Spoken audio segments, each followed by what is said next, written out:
we are facing it's the first moment of the collective loss of control. I mean, worldwide, in every nation, in every culture, there has been a total loss of control. A tweet is not going to stop this virus.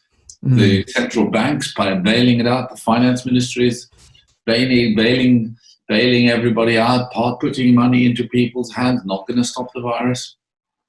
It's a real scary time, and the key part of it is that we've lost control. We think we've been able to control this world. Got a bit of a shock with the financial crisis 10 years ago, but hey, we came through it, and now we realize actually this is very real. People are dying. People's businesses are sort of upended. This is very difficult. The fact of the matter is we're in grief. The world is grieving. It's grieving what was so good and was looking so good. Things are going up. Stock markets are good. Churches are growing. Programs are going. And then all of a sudden, out of a clear blue sky, we didn't pay any attention to it. Suddenly, there's from the heavens is a cry of stop. Just stop. And, the grief of losing, on the one hand, what was so good, and of losing what we thought would be the trajectory, which appeared so good, has created that sort of sense of, at the bottom of your stomach, in the early hours of the morning when you wake up, we're scared. And that's a global phenomenon. Are you a group of pastors today in South Africa? Same thing.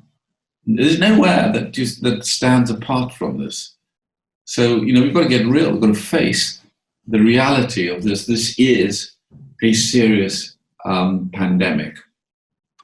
And are you helping leaders in your relationships? Are you helping them recognize the grief and what are you doing with that grief? I think this is interesting. I'd love your take on this because I feel like it's not something in the West we're really good at. And in fact, I was just talking to a friend who was like a really successful business guy, and he's lost a chunk of his income, and he's trying to build something else and now do something else rather than pause, hold up. This is called grief. You need to slow down and process this. What are you doing for that and helping people understand that? Well, I think the first thing is actually to come to terms with it yourself. That's the most difficult. Because basically when things are going quite well, the ego gets ahead of itself and it runs. And we kind of confuse what our egos are driving us towards, our programs, our processes, for the person that called us in the first place. And we use him to baptize what we're doing until such time as the whole thing stops. And then you have to look to your inside and find the ego doesn't have its anchor. Yes. And therefore so much of being driven, so much of being pushed has actually come from me rather than from, God. Now, of course, it's difficult for people in the church because then it looks as if, obviously, where you're working hard for great needs to satisfy the needs of people and nation, it looks good. And yes, of course it's good. But sometimes it was, we were being pushed ahead. And now's the time when I sense, the Lord says, stop. Just stop, reboot, just a reset. Yeah. To what this gig's all about. What? Say that again, that idea that for many of us, we have been, you were saying, baptizing what we're doing? Yeah, you kind of say, I've got a new program, Lord, come get on board. Yes. Let's go. Yes. And, sort of, and in His grace, He's sort of, well, yeah, okay.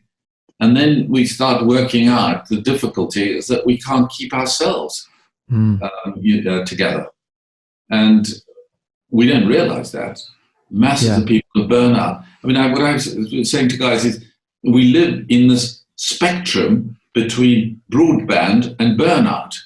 Wow. And just recently we've just gone, whoo, onto the burnout side. Yeah.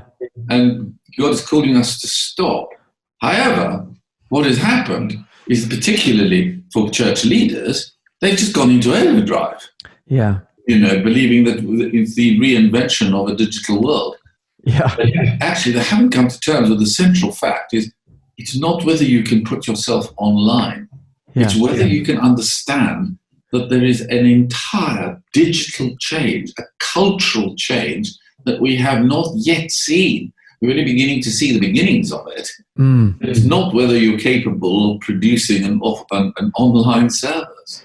Yes. Okay. I want to talk about this. So I've been saying this, and I totally agree. I feel like this is the world has changed overnight, and it's not, hey guys, let's get our church online, and then eventually we'll get back to doing church the way it was. You're saying, no. There is a complete cultural shift, and it's not about just getting church online. It's recognizing the world has changed, and there's the new way of being and doing church moving forward. Whether or not we go back to the way it was, it will never be the way it was. What are you seeing? What do you mean by that? Well, in the words of a famous Irish poet, Michael O'Shell, do not look for this year's birds in last year's nests. You have to make sure that you don't go back and look at what happened and what worked last time round, and think that the birds that you've got that are going to be in this year's nest are exactly tweaked here, tweaked there, going to be the same as they were last year. They aren't. The entire society is changing in front of our eyes. We don't know. Ecclesiastes 7, I'm sure you'll know perfectly well, as you know your Bible so well now. Ecclesiastes 7 says, keep sowing, because you don't know which seed is going to take, whether it's this one or that one or both. And that's where we're at. We don't know.